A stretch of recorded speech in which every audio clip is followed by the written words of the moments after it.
آپ کے اور ہمارے دوسرے امام حسن مجتبی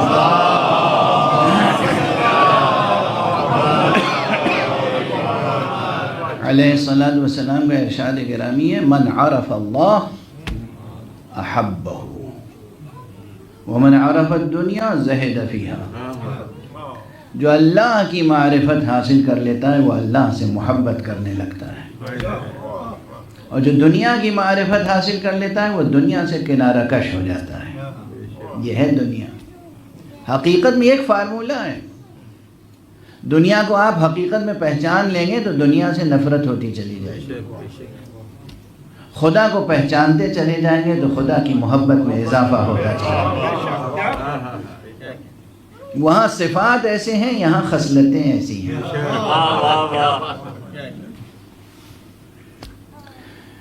تو یہ ہے دنیا کے، خدا کی بات کیجئے تو لوگ دیوانہ کہتے ہیں۔ اور بتائیے، اور رسول اللہ صلی اللہ علیہ وآلہ وسلم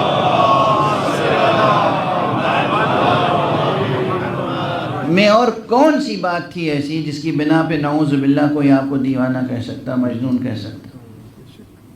سیرت سامنے، واقعات زندگی سامنے، تاریخ سامنے، بلکہ تمام انبیاء کی سوانح عمریاں ایسی ہیں کہ جن تک تاریخ کی روشنی اس طرح نہیں پہنچی جس طرح ہمارے پیغمبر صلی اللہ علیہ وآلہ وسلم کی حیات طیبہ۔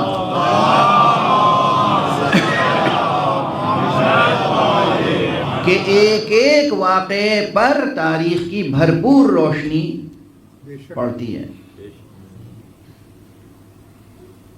یعنی ایک لحاظ سے اگر دیکھا جائے تو ما قبل تاریخ و ما بعد تاریخ یہ حد فاصل ذات مصطفیٰ ہے۔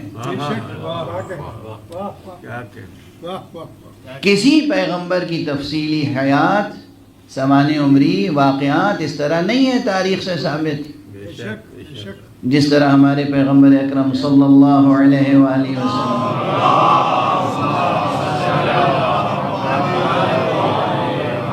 آپ سیرت مصطفیٰ کا مطالعہ فرمائیں صلی اللہ علیہ وآلہ وسلم، اور آپ دیکھیں کون سا ایسا وقت، کون سی بات ہے، کون سی ادا ہے، کون سی سنت ہے، کون سی سیرت ہے، آپ کی عادتوں میں کون سی عادت ہے ایسی، آپ کے اوصاف میں کون سے اوصاف ہیں ایسے جس کی بنا پہ نعوذ باللہ 100,000 بار نعوذ باللہ کوئی کہہ سکے کہ یہ دیوانے ہیں، مجنون ہیں، سوائے اس کے کہ بتوں کا انکار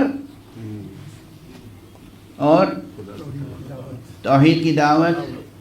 اچھا، وہ بتوں کا انکار بھی کیا کہہ کے، کیوں کہہ کے؟ دلائل کے ساتھ۔ ابھی یہ جو تم نے بنا کے رکھا ہے، تم نے انہیں بنایا ہے یا انہوں نے تمہیں بنایا ہے؟ تم اپنی عقل سے تو کام لو۔ جو خود عقل کی طرف توجہ دلائے اسی کو مجنون ہونے کا کہنا، یہ ہے دنیا۔ اب پہچان رہے ہیں دنیا؟ جو تمہاری عقلوں کو بیدار کرے اسی کو تانا دیا جائے دیوانگی کا، یہ ہے دنیا۔